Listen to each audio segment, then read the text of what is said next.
Soy bastante buena en verlas metódicamente. Tienes que hacerlo en nuestro trabajo. Pero esto me está costando. Recuerdo que recibí una llamada en el medio de la noche. Dijeron que le habían disparado a Teresa. Está cara a cara con su asesino, es decir, hablamos de algunos pasos. Quien lo hubiese hecho tenía mucha ira. No recuerdo otro homicidio en esa área. Y creo que desde que ocurrió no hubo otro homicidio desde entonces. Todos queremos pensar que seremos héroes. Hasta que estás en esa posición, en verdad no sabes lo que harás. Todos se sentían perseguidos. No tenían idea de dónde...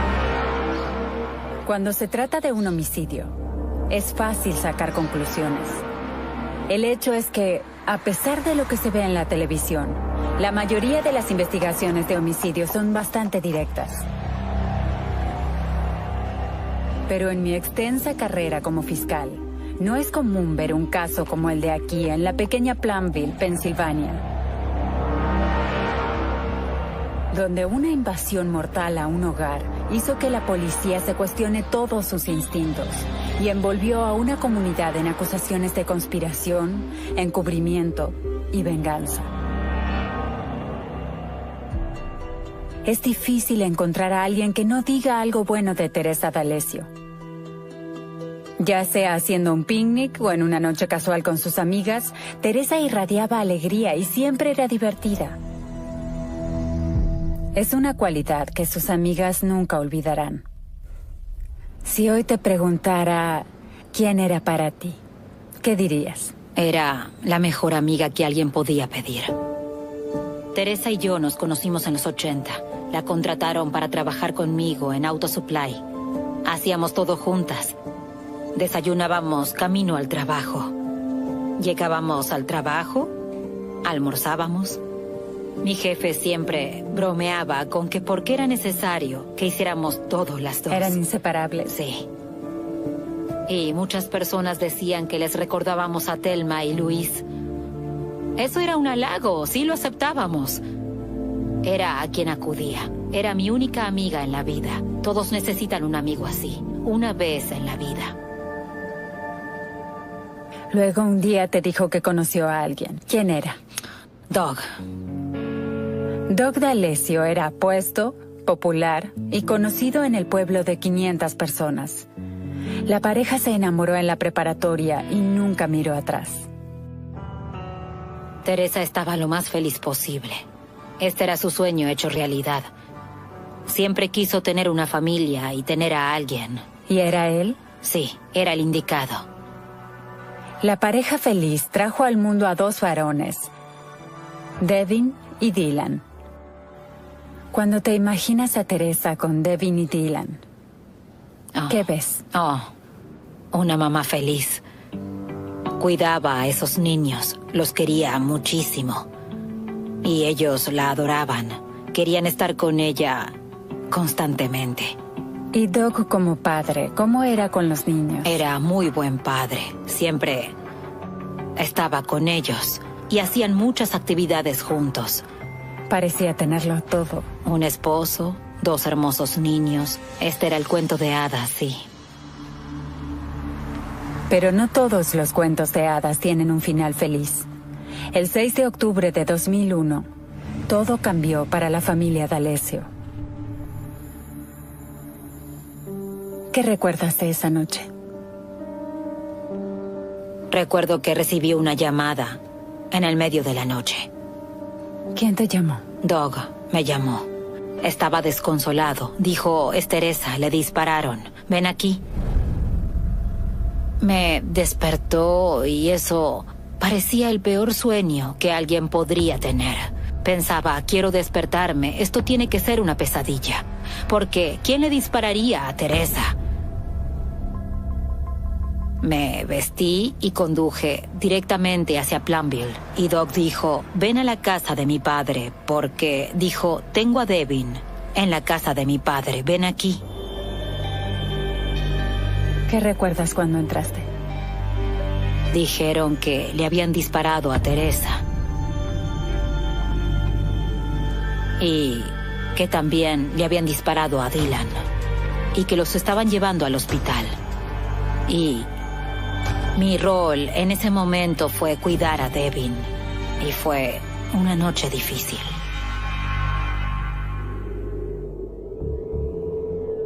No era claro exactamente qué fue lo que sucedió que provocó que Teresa y su hijo de 18 meses terminaran gravemente heridos y luchando por su vida.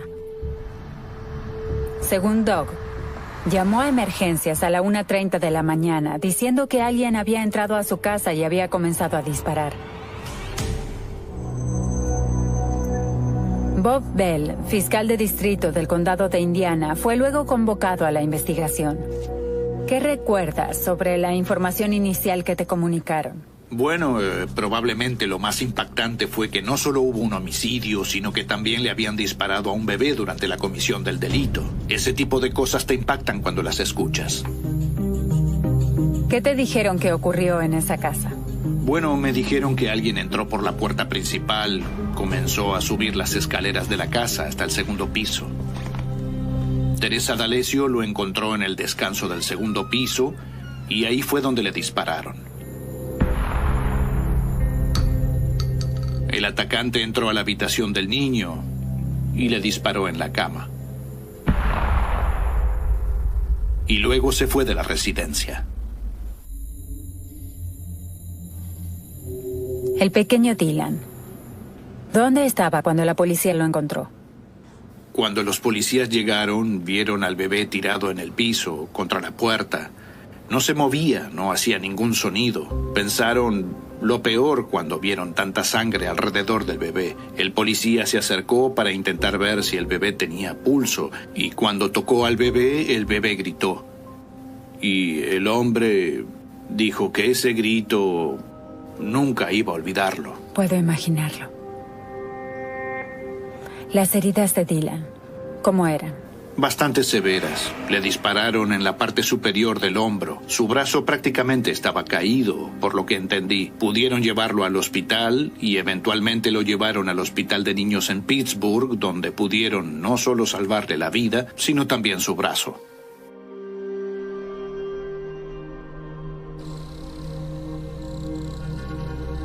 Y Teresa estaba malherida. Perdía y recobraba la conciencia. Un policía le preguntó si sabía quién había hecho esto. Ella no contestó, pero negó con la cabeza. Y pedía ayuda. Seguía diciendo, ayúdame. Pero era demasiado tarde. A pesar del trabajo del personal médico, sus heridas fueron fatales. Me desplomé en el piso. Me desplomé porque era increíble. Fue uno de los días más tristes de mi vida. Pensé cuán diferente sería la vida para todos. Desde ese momento, sin ella, no podía imaginarme no tenerla cerca. Y pensaba en sus hijos. No sabía qué iban a hacer sin su madre. ¿Conocías a Teresa quizás mejor que nadie? Completamente, sí. ¿Y se te ocurre a alguien que querría hacerle algo así? No. No tenía sentido. Mientras que los amigos y la familia pedían respuestas, el sargento Bernie Petrovsky de la Policía Estatal de Pensilvania llegó a la escena y rápidamente comenzó a descubrir lo que había sucedido. ¿Qué pensaste inicialmente? Solo que era un crimen muy violento. Quien lo hubiese hecho tenía mucha ira. ¿Algún indicio de robo? ¿Se llevaron algo? No se llevaron nada de la casa. Pareciera que el atacante solo estuvo ahí unos minutos, lo suficiente para subir las escaleras, disparar y parece que se fue. Encontramos un cartucho en el descanso. Sabíamos que el arma elegida era una escopeta. ¿Y esa arma es un arma poderosa cuando se dispara? Sí, a tan poca distancia es un arma muy poderosa. Una escopeta sería un arma rara para cometer un homicidio así. Creo que solo he tenido 2 casos con escopetas en 16 años. Por lo general se utilizan pistolas y son mucho más fáciles de esconder, fáciles de llevar, contra la larga escopeta que se usa para cazar. Las pruebas dan un panorama incompleto del crimen. La policía espera que su único testigo pueda completarlo. ¿Y qué sucede con Doug, su esposo? ¿Pudo brindar información sobre quién entró a su casa e hizo esto? Nunca vio la persona que disparó, pero declaró que la persona dijo, ¿alguien más quiere un poco de esto?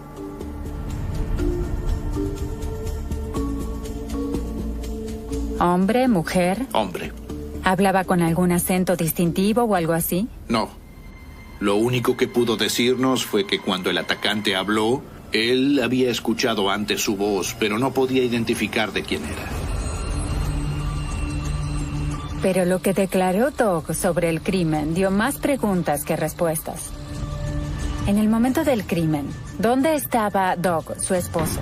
Después de que disparó, se escondió bajo la cama y se quedó ahí hasta que llegó la policía. Pero aquí tenemos a su esposa, a la que le dispararon frente a él, a su bebé, al que le dispararon en la habitación de al lado. ¿En qué estaba pensando? ¿Qué estaba haciendo en ese momento?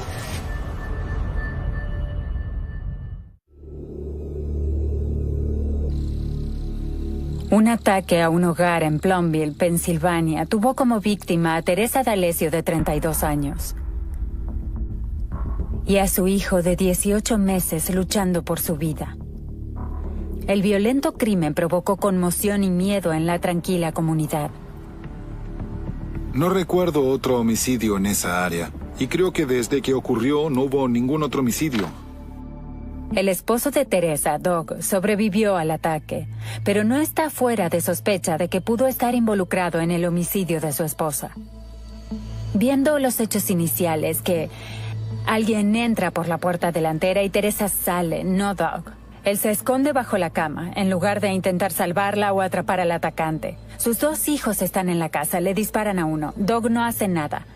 Escuchar sobre un crimen así, solo por los hechos, creo que todos comenzamos a dudar. Definitivamente los investigadores pensaron en eso, sin duda. Lo que también llama la atención es el descubrimiento de que Doug era el beneficiario de una póliza de seguro de vida a nombre de Teresa por la suma de $358,000. Y tienen que considerar la posibilidad de que o es un hombre inocente, aunque tomó decisiones extrañas, o de que esté involucrado. Correcto. El trabajo de un fiscal no comienza en la corte. Comienza en la escena del crimen, donde rastrear los pasos de un asesino puede brindar una perspectiva crucial a una investigación. Bien, esta es la casa de los D'Alessio y esta es la puerta por la que entró el atacante. Había una marca de pisada, como un par de botas de trabajo, como si alguien pateara la puerta. Tengo que pensar que los despertó de inmediato. Este es un pueblo de una carretera y es la madrugada y alguien patea su puerta delantera. El asesino entra y en el silencio de la noche sube las escaleras. Correcto. Obviamente hizo mucho ruido al patear la puerta para abrirla. Creo que a Teresa y a Doug los despertó ese ruido. A esta altura, cuando llega al descanso superior aquí, en el segundo piso, aquí el atacante se encuentra con Teresa. Ella vino a la puerta para ver quién era. El atacante posiblemente estaba muy cerca, donde tú estás ahora. Entonces, están cara a cara. Así es. Es decir, hablamos de algunos pasos. Sí, medio metro, sí. Y se vieron cara a cara. Hubo un disparo. Y solo puedo imaginar el tipo de fuerza que ese disparo El disparó tendrá. muy de cerca. El disparo ni siquiera tuvo oportunidad de dispersarse. Salió a toda potencia. ¿Y esta es su cama? Esta es la entrada a la habitación principal. A Teresa le dispararon aquí, en el arco de la puerta. Le dispararon y cayó justo en esta área. Teresa se desploma aquí. Correcto. ¿Dónde está Doug? En ese momento creemos que Doug rodó al lado de la cama y se metió bajo la cama. No era visible para el atacante. ¿Dónde están sus hijos? En su habitación.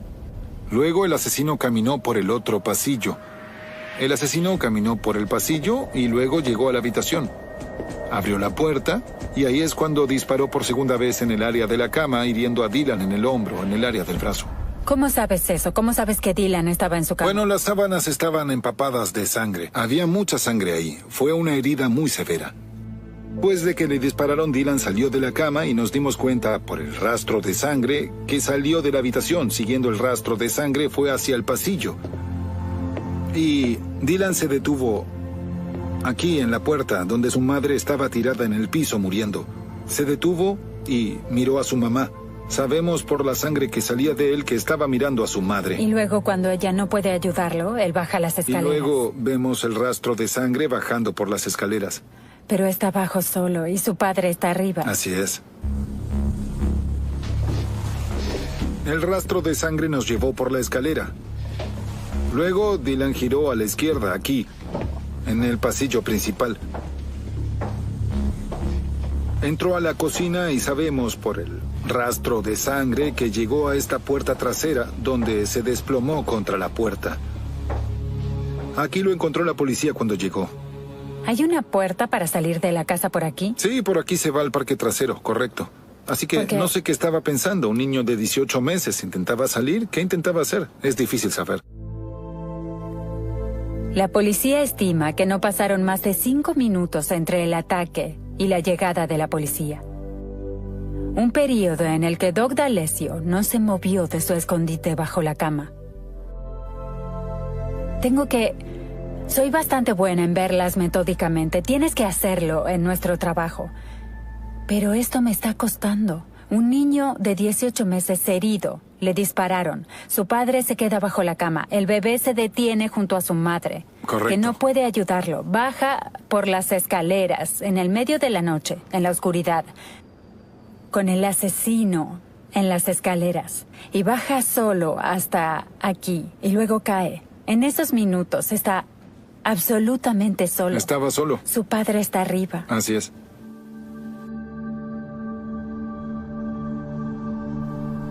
Es una situación excepcionalmente trágica.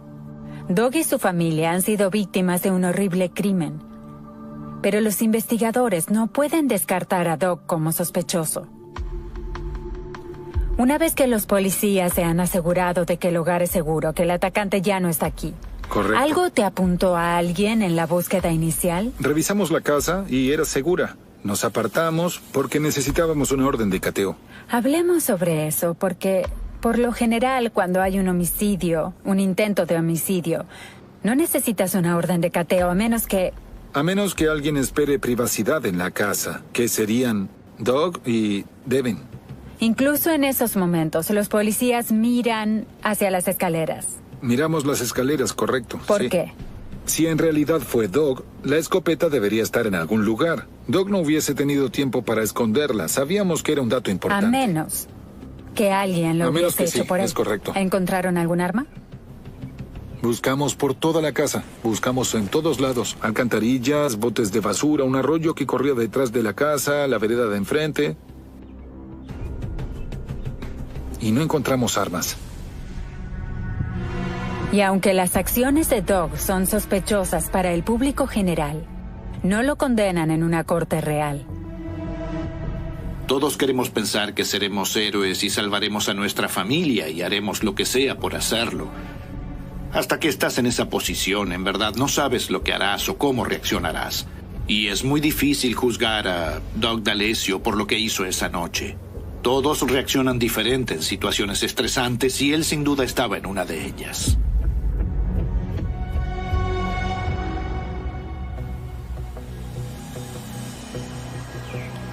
¿Qué información te dieron sobre lo que les dijo Doug en esas entrevistas iniciales? Doug estaba ahí diciendo, sé que soy sospechoso. Déjenme ayudarlos con esto. Si limpian mi nombre, quiero que prosigan a intentar encontrar la persona que mató a Teresa. Esa mañana, de hecho, se ofreció a tomar la prueba del polígrafo. Y la pasó. Pero si no era Doug, entonces ¿quién? ¿Y por qué? Doug nos dijo que lo único que escuchó decir al atacante fue, ¿alguien más quiere un poco de esto? Fueron las únicas palabras que dijo. ¿Cómo impactó eso en la comunidad? No saber qué o quién. Sí, y todos Se sentían perseguidos, no tenían idea de dónde había surgido, si había sido un ataque arbitrario. No había respuestas. Estaba muy asustada. Dormía con protección todo el tiempo. Y trababa la puerta, y controlaba y volvía a controlar todo para estar segura de noche. ¿Y por qué? Porque si le había sucedido a Teresa, sin duda podía sucederme a mí. El miedo a un asesino cualquiera instaló el pánico en Plumville, Pensilvania. En el momento en el que sucedió tenía hijos de la misma edad que ese bebé y sin duda te hace irte a casa y pensar, soy afortunado, siguen aquí a salvo. Como fiscal piensas en eso, tu trabajo es mantener a la comunidad a salvo. Pero procesé homicidios suficientes para saber que los homicidios arbitrarios son pocos. Y la policía no estaba lista para dejar de buscar una conexión entre Doug D'Alessio y el asesino de su esposa, incluyendo la posibilidad de que quizás Doug no era el asesino. Quizás era el objetivo.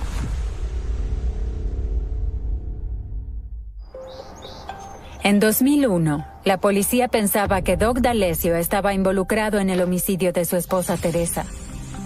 Pero pasó la prueba del polígrafo y eso parecía probar que no lo estaba. Los investigadores se vieron obligados a considerar otra posibilidad. Si Doug no era el asesino, ¿era el objetivo? Era un comerciante local.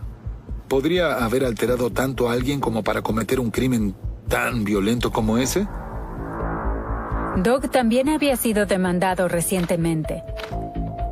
Una demanda por una casa que vendió, otras relacionadas a negocios, y una tenía un demandante poco común: su propia madre. Los padres de Doug estaban involucrados en probablemente uno de los divorcios más largos del condado de Indiana. Doug había sido incluido en el divorcio como demandado porque algunos de los activos del divorcio de sus padres fueron transferidos a Doug. La madre de Doug terminó demandando a Doug por parte del dinero para meterlo en el divorcio. La sentencia millonaria contra Doug no ha sido pagada, dejando resentimiento en ambos lados de la familia. La investigación aumentaba, considerando la posibilidad de que un miembro de la familia fuera el culpable del caso. ¿La pelea de Doug con su madre en verdad provocó esta matanza? Sin duda, consideramos el hecho de que estuvieran intentando que la madre de Doug no recibiera ese dinero para averiguar exactamente qué sucedía. Investigamos a todos los involucrados, y a la familia, a la madre. Había rumores de que alguien había contratado a un asesino a sueldo. Ninguno de esos rumores era real. No encontramos a ninguna persona que fuese de interés. Pero incluso si la madre de Doug tenía motivos para vengarse de su hijo, este caso no sería resuelto solo con un motivo. Los investigadores necesitaban un testigo.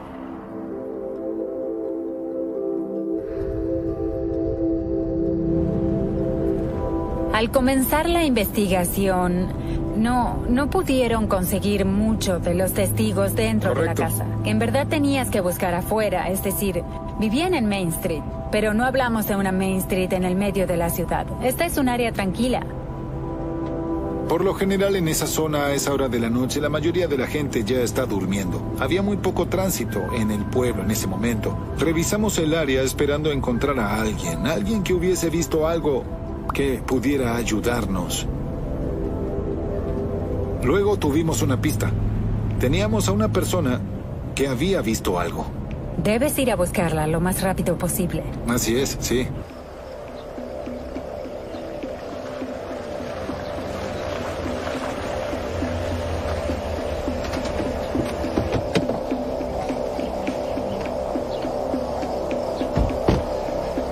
Hasta aquí te llevó tu pista.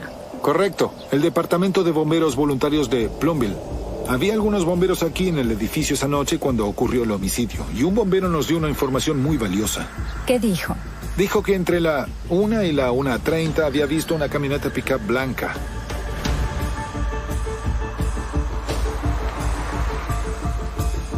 La vieron en 3 momentos diferentes, y fue en la franja horaria en que ocurrió el homicidio. Una camioneta pick-up blanca. Me imagino que hay muchas aquí. ¿Notaron algo sobre esa que la hizo resaltar? Bueno, creo que fue la hora de la noche. Aquí estamos, a la 1 de la tarde. No hay mucho tránsito aquí. Y esta no era una camioneta pick-up normal. Tenía un portaescalera atrás, como un vehículo de construcción. Alguien que lo usaba para trabajar, por lo que tenía características diferentes que buscamos. Saber de la camioneta es excelente, pero lo que necesitas es a la persona. ¿Te dieron información sobre eso? Solo notaron que el vehículo pasó en 3 ocasiones. Ver un vehículo podía no significar nada, pero el momento y el lugar requerían más investigación. La casa de los D'Alessio, la escena del homicidio, está justo ahí. Puedo caminar hasta ahí en unos 2 minutos. Posiblemente en menos de 1 minuto, sí. Y esta es la carretera por la que vieron pasar la camioneta. Así es, la vieron en un periodo de 90 minutos. Primero notaron que el vehículo salía de Main Street, giraba en esa carretera e iba en esa dirección. Qué afortunado para ti. Para nosotros fue muy afortunado. Estábamos interesados en encontrar ese vehículo. ¿Estaba involucrada esa persona? Quizá era un testigo, quizá vio algo. ¿Condujo cerca de la casa y notó a alguien entrando o saliendo? Ese era el objetivo. Es una pista prometedora, pero encontrar una camioneta pick-up blanca, el color más vendido, sería un desafío. Afortunadamente, los dedicados bomberos no se rendirían. Los bomberos, 3 días después del homicidio, vieron el vehículo en la entrecalle. Lo vieron estacionado en una residencia.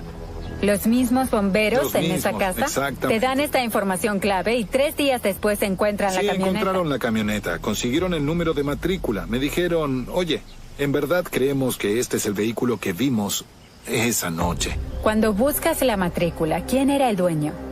Era de una empresa constructora, pero la conducía un hombre llamado Randy Whitaker. ¿Y quién era Randy Whitaker? Trabajaba para una empresa constructora local. Cuando investigamos, descubrimos que tenía una disputa con Doug D'Alessio.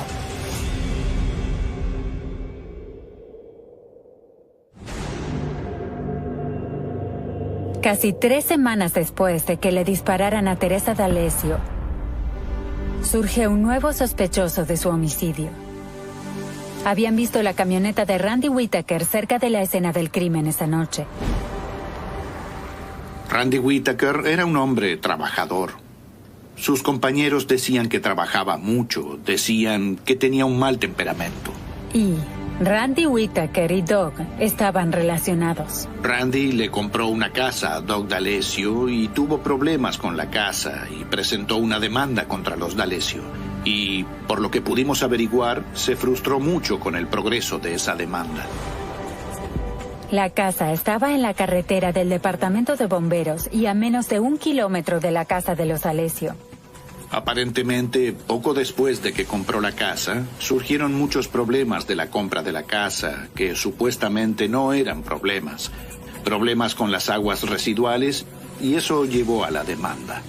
¿En qué etapa se encontraba esta demanda en el momento del homicidio? Aparentemente no estaba muy avanzada, porque la habían pospuesto muchas veces. Cada vez que la posponían, Randy consideraba que era por una razón tonta. No estaba contento. De hecho, el día antes del homicidio concedieron otro aplazamiento.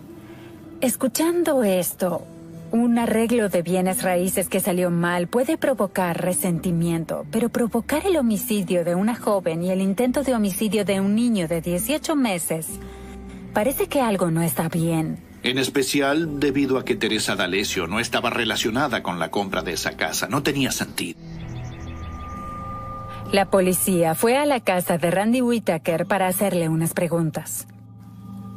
Básicamente le preguntamos sobre su paradero, dónde estaba la noche del homicidio.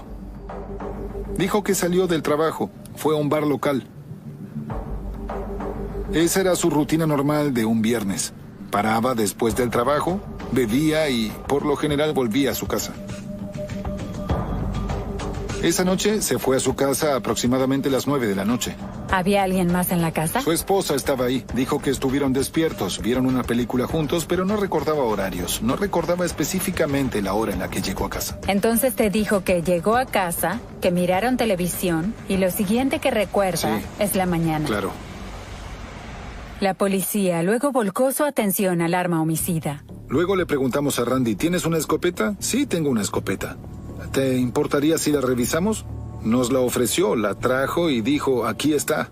No sucede a menudo. Sí, por lo general. Un sospechoso entregando su arma. Correcto. Todos pensamos que si esa fuese el arma homicida, sin duda se hubiese deshecho de ella. Lo vincularía al crimen.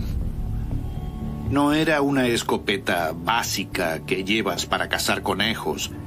Esta era una escopeta que no tenía culata, tenía un agarre de pistola. Y la agarrarías así.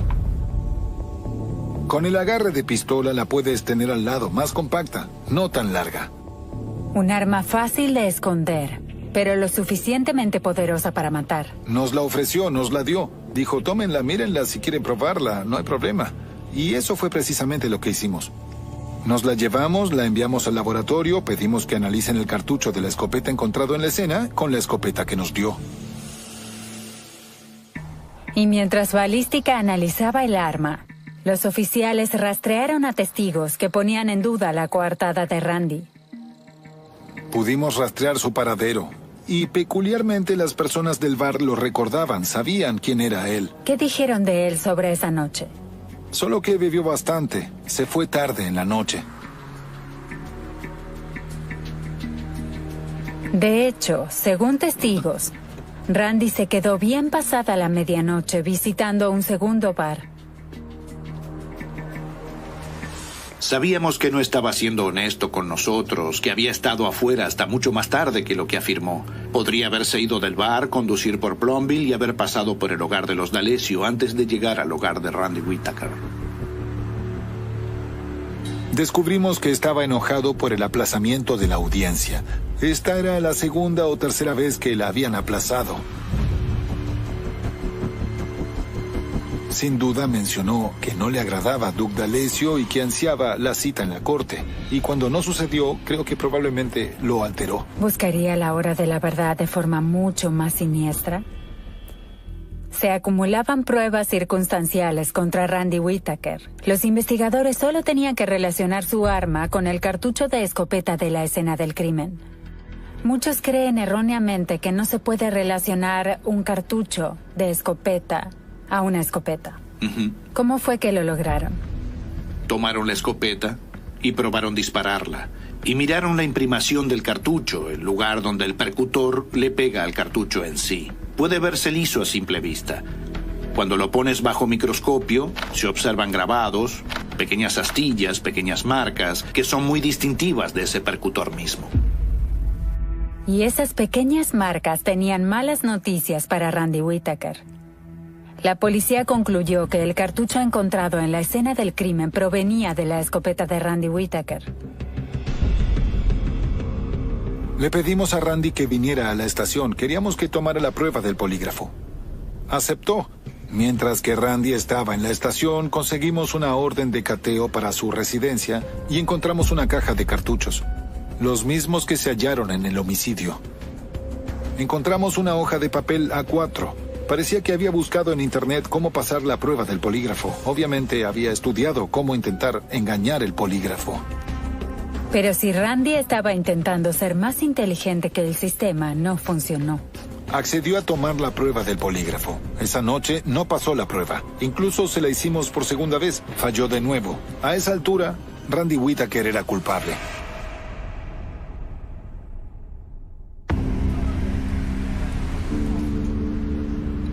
Lo arrestamos esa noche por el homicidio de Teresa D'Alessio y por disparar a Dylan.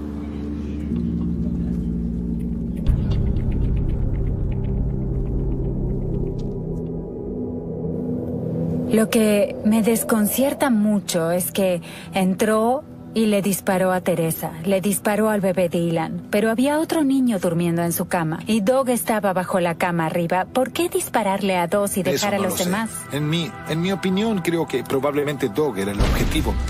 Y no encontró a Doug. Y la primera persona con la que se enfrentó fue Teresa. Y creo que si Doug hubiese ido a la puerta, hubiese matado a Doug.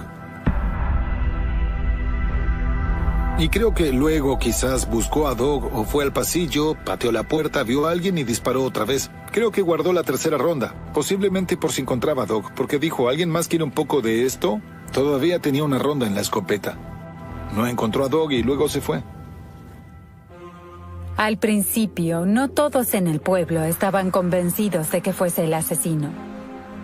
Escuchar que este hombre está bajo arresto por este brutal crimen.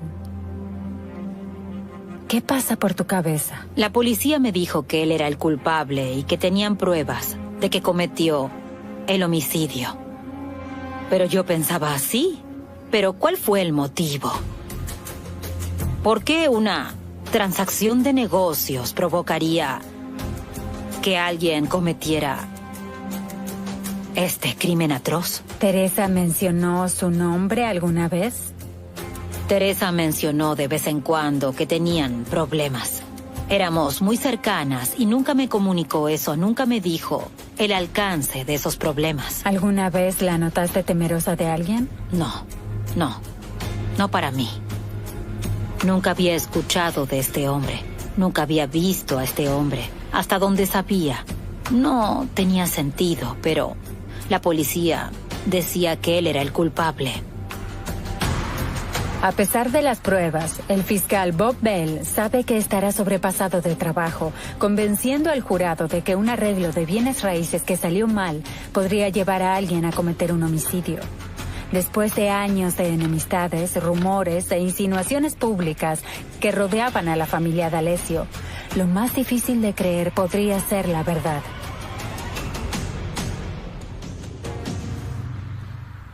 ...7 de enero de 2003... A más de un año de que Teresa D'Alessio fuese asesinada en su hogar en Plainville, Pensilvania, Randy Whittaker fue a juicio por su crimen. Bob, cuando procesaste el caso contra Randy Whittaker por el homicidio de Teresa D'Alessio y el tiroteo de su hijo, Dylan, este no era el tipo de caso que Plainville estaba acostumbrado a ver. ¿Cómo era el ambiente en la sala al comienzo del juicio? Bueno, la sala estaba llena. Por supuesto que muchas personas estaban interesadas en el caso. Muchas personas vinieron a ver qué sucedía. Podía sentir tensión en la sala. Sin duda, los miembros de la familia estaban nerviosos, estaban tensos y quería que se hiciera justicia. Este era el lugar donde ocurría. Estaban ansiosos. Les interesaba todo el caso. ¿Y la presión que tenías tú? Más allá de ser el fiscal del juicio, ¿fuiste elegido como fiscal del distrito? Es correcto. Lo manejé como cualquier caso de homicidio. La preparación es la clave para ese tipo de casos y pasamos muchas horas preparándonos, asegurándonos de que estuviésemos listos para avanzar y poder obtener la condena que necesitábamos. ¿Qué defensa utilizaron en este caso? Obviamente no tienen que hacer nada, nos pueden dejar todo a nosotros, pero aquí eligieron una cierta táctica. ¿Cuál era la defensa? Intentaron culpar a Doug D'Alessio y a su familia. La señorita D'Alessio tenía una póliza de seguro de vida. La defensa intentó afirmar que los D'Alessio necesitaban el dinero y que Doug y los miembros de su familia estaban involucrados para obtener el dinero del seguro. ¿Cómo funcionó eso en el juicio? No creo que el jurado les creyera para nada, porque Doug intentó, después del tiroteo, que cambien de beneficiario y que sean sus hijos. No quería el dinero, quería que sus hijos tengan el dinero. No creo que el jurado haya creído que él mató a su propia esposa por el seguro. Dicen que es el esposo de Teresa, Doug D'Alessio. Pero tú llamaste a Doug D'Alessio como uno de tus testigos durante el juicio. Sí. ¿Cómo estuvo en el estrado? Estaba conmocionado. Lloró algunas veces, por supuesto. Estaba hablando de estar ahí y mirando a su esposa morir frente a él. Fue un momento emotivo para él. Manejó el contrainterrogatorio muy bien porque sabía qué era lo correcto y qué no, y no se acobardaría ante los ataques del abogado defensor. Además de las sólidas pruebas que relacionaban a Randy Whittaker con la escena, Bob Bell impulsó su argumento con una jugada poco ortodoxa. Algo que me sorprendió, que no tenía nada que ver con esta sala, pero sí con este jurado, es que los sacaste de la sala y los llevaste al hogar de los D'Alessio. Así es. Y para mí es interesante porque en Nueva York nunca saqué a los jurados y es poco común hasta donde tengo conocimiento. ¿Por qué tomaste esa decisión en este caso? Podemos subir a testigos al estrado y que hablen de la escena todo el día, pero pensamos que era muy importante mostrarles todo eso para que experimenten en carne propia lo que sucedió esa noche. ¿El acusado estaba ahí? El acusado estaba ahí.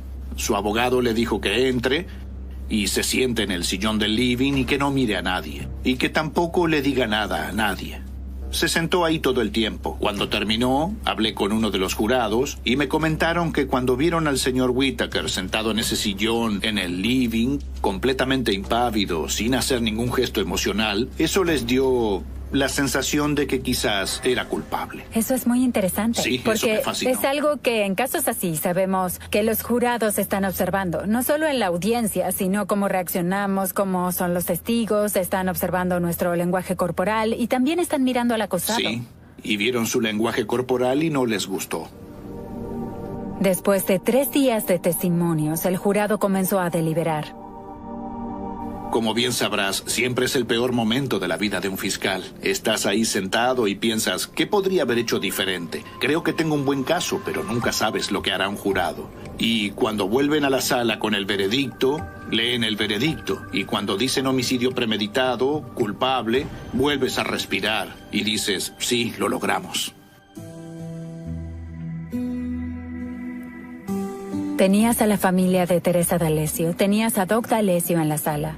¿Cómo reaccionaron cuando escucharon estas palabras? Doc lloró, lo recuerdo llorando. Se acercó, me estrechó la mano, me agradeció, incluso me abrazó. Randy Whittaker fue sentenciado a cadena perpetua sin la posibilidad de libertad condicional. La condena puso fin al miedo que rondaba en la comunidad. Pero para aquellos más cercanos a Teresa, el dolor por la pérdida persistía. Desde que la enterraron, ¿visitaste el cementerio? Lo hago con frecuencia. Teresa y yo almorzábamos juntas casi todos los días, durante muchos años. Y sigo yendo al cementerio y almuerzo o voy con una taza de café y me siento con ella. Y le digo, no sabes lo que está sucediendo.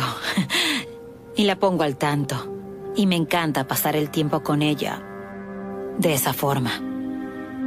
Nunca tendré otra amiga tan cercana como Teresa. Es irreemplazable.